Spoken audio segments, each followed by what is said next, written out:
اس نے کہا کہ میں اللہ تعالیٰ کے فرما برداروں میں ہونا چاہتا ہوں۔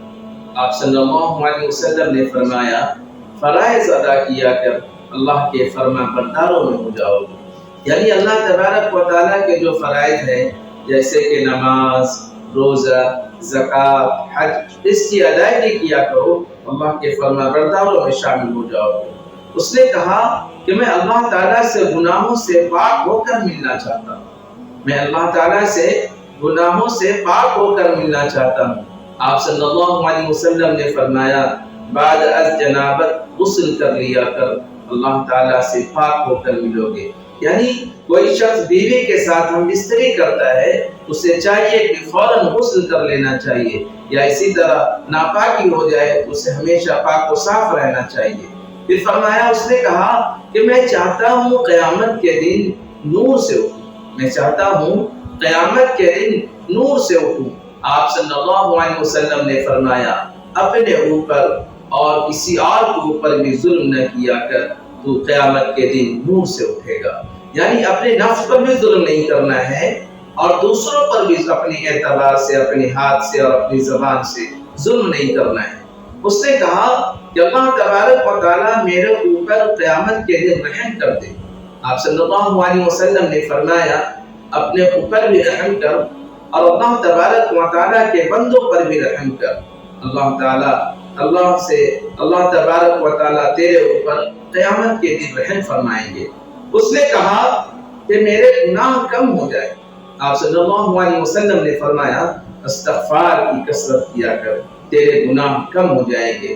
یعنی ہر وقت انسان کو چاہیے توبہ استغفر اللہ کرتے رہنا چاہیے، اور استغفار اس کے علاوہ اور بھی بہت سی فضیلتیں ہیں جو کسی موقع پر بتایا جائے گا۔ اس نے کہا کہ میں لوگوں میں سب سے زیادہ عزت والا بن جاؤں، میں لوگوں میں سب سے زیادہ عزت والا بن جاؤں۔ آپ صلی اللہ علیہ وسلم نے فرمایا مخلوق میں سے کسی کو اپنی حاجت نہ بتا تو لوگوں میں سب سے زیادہ عزت والا بن جائے گا۔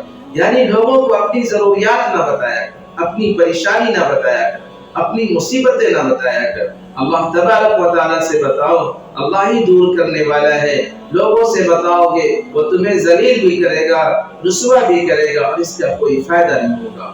اس نے کہا کہ میں سب سے زیادہ طاقتور بننا چاہتا ہوں، میں سب سے زیادہ طاقتور بننا چاہتا ہوں۔ آپ صلی اللہ علیہ وسلم نے فرمایا اللہ تعالیٰ پر توکل اختیار کر تو سب سے زیادہ طاقتور بن جائے گا۔ یعنی اللہ تبارک و تعالیٰ ہی پر بھروسہ کرنا چاہیے، اسی پر توکل کرنا چاہیے۔ اس نے کہا یا رسول اللہ میرا رزق کشادہ ہو جائے، میرے رزق میں فراخی ہو جائے۔ آپ صلی اللہ علیہ وسلم نے فرمایا ہمیشہ باوضو رہا کر تمہارا رزق کشادہ ہو جائے گا۔ یعنی ہر وقت انسان کو وضو میں رہنا چاہیے۔ نماز کے لیے تو وضو بناتے ہی ہیں، اس کے علاوہ بھی چھوٹا استنجا یا بڑا استنجا کیا، اس سے فارغ ہونے کے بعد فوراً وضو کر لینا چاہیے۔ وضو کے اور بھی بہت سے فوائد ہیں جو کسی موقع پر بتایا جائے گا۔ اس نے کہا کہ میں چاہتا ہوں اللہ اور اس کے رسول کا محبوب بن جاؤں، میں اللہ اور اس کے رسول کا محبوب بننا چاہتا ہوں۔ آپ صلی اللہ علیہ وسلم نے فرمایا جو اللہ اور اس کے رسول کو پسند ہے، اس کو جو پسند کر لے تو اللہ اور اس کے رسول کا محبوب بن جائے گا۔ اس نے کہا میں قیامت کے دن اللہ تبارک و تعالیٰ کے غصے سے بچنا چاہتا ہوں۔ آپ صلی اللہ علیہ وسلم نے فرمایا مخلوق پر غصہ کرنا چھوڑ دے، اللہ تبارک و تعالیٰ قیامت کے دن تجھے اپنے غصے سے بچا دے گا۔ مخلوق پر عام بات ہے، لوگوں کو چاہیے کہ غصہ نہ کرے، بہت زیادہ غصہ کرنا اللہ تبارک و تعالیٰ کی ناراضگی کا سبب بن جاتا ہے۔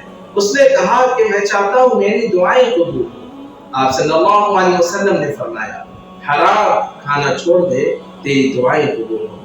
حرام مال کی بہت زیادہ نحوست ہے، حرام مال سے انسان کھاتا ہے، پیتا ہے یا پہنتا ہے تو دعائیں نہیں بلکہ اس کا کوئی بھی عمل اللہ کے یہاں قابل قبول نہیں۔